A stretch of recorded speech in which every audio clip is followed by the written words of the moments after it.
Alright, so we're going to save this project to my Avery online account, and we're going to click save. Your project is saved online. We're going to click OK. And I just want to show you something. This right here is the Avery Design and Print online homepage. As you can see, I'm logged in. And if you scroll down to the bottom, here's my saved projects. And we have the DVD case cover rough draft. That's it right there. We're going to click open.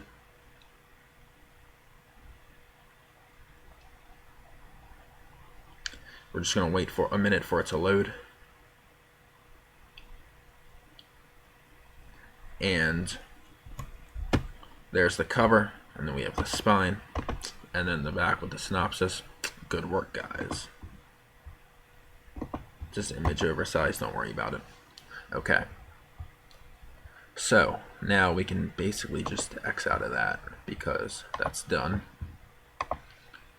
And here is the DVD labels. So as you can see, this part right here, if you follow my arrow, is the part we're going to be working with. And then this green outline circle with this middle part, that's that little donut hole where you put the DVD in. So we obviously don't want to put anything over that, or it's just going to get cut off when it prints and we take it off the sticky part, the sticky side. So first, before we start anything, we need to click on our template, which again you're going to have a printed out version of. So here's the DVD template. We have The Hardy Boys: A Walk Through Time as the title, and then down at the bottom, a short documentary, and then we're going to need to provide the DVD label with 2 pictures. And I would obviously recommend the picture that's on the front cover, and then 1 picture from the back with the synopsis. It can either be the more important one or what you think would represent the documentary the best. You can choose. So we'll start. Click add text box, type in The Hardy Boys, enter to start a new level or whatever you want to call it,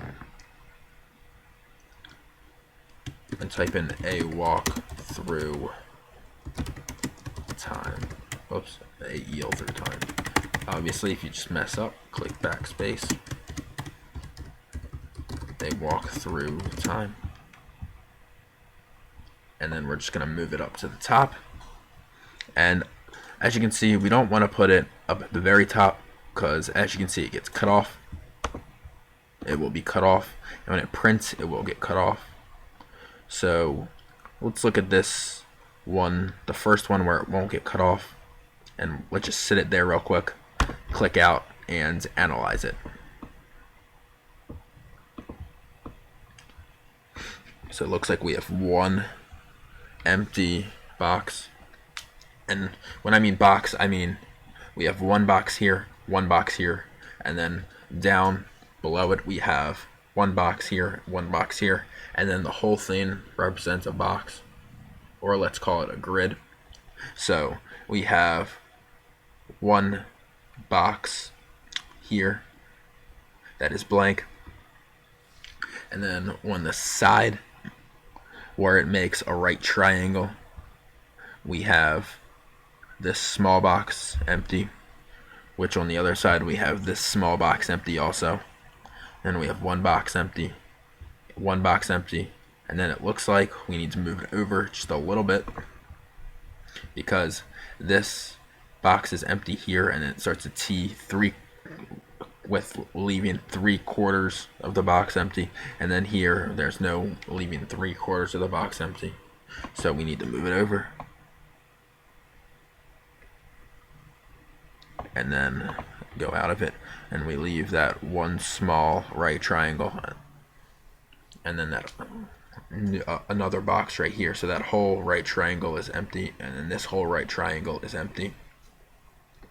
And then down below it, A Walk Through Time, it looks like these top 2 boxes compared to these bottom 2 boxes, it looks like the line going through it to separate those, it looks like the part where it says A Walk Through Time is going through that, and that's okay as long as it looks just about equal on both sides. And it doesn't look equal on both sides. It's not cutting halfway through, but the top right here where it sits, it leaves one line of boxes empty.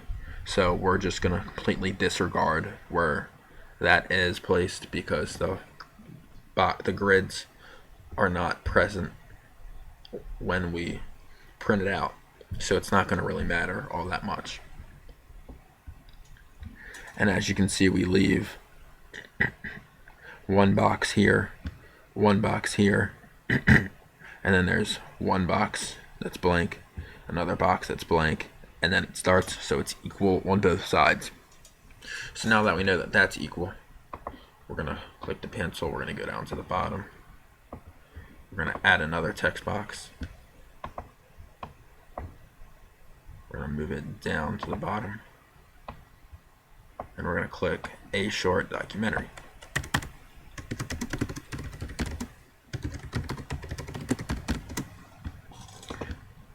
So now that we have that, we're going to decide where we want to put that. It says if we click on it and click on this dashed line, we don't want to put it here, it gets cut off. We don't want to put it here, it still gets cut off. So let's try putting it on this bottom row of boxes of this one grid.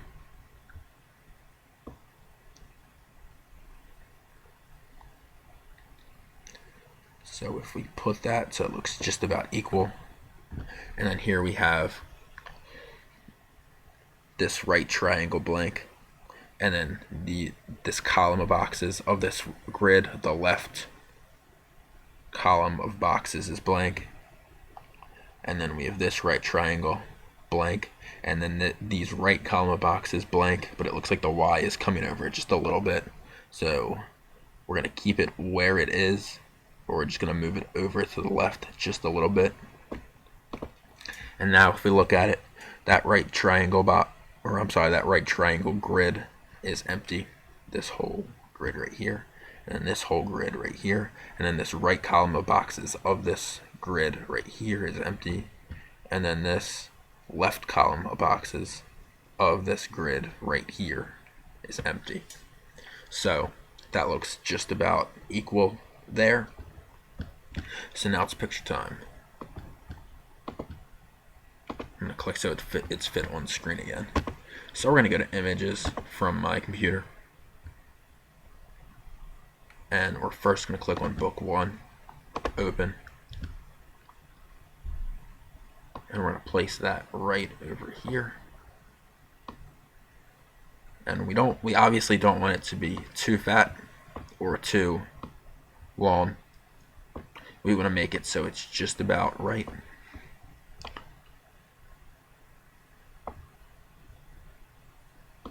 So I'm going to try doing that and that. Put it there. And then again we need to click out so that it doesn't take this image away. And then we want to, let's say these books look most important. We're going to take this and we're going to place it on the other side. Now, as you can see, how the top width is equal to the bottom width because it's a book, and same with the left length and the right length is equal. On here, as you can see, it's not equal. This book is right here is up at the top more, and then this length looks pretty much equal. Maybe these books down here are a little bit more over, but then on here this book expands out the farthest, and there's no books equaling it, if you know what I mean. So as you can see, in that case we just need to try our best. So we're gonna go in over here a little bit, click the pan tool, get out of the pan tool, and then as you can see, obviously the viewer just wants to understand, oh, these are all the Hardy Boys books. Wow, there's a lot of them. They look pretty good. We don't want to we don't want to have the image so big that they can read each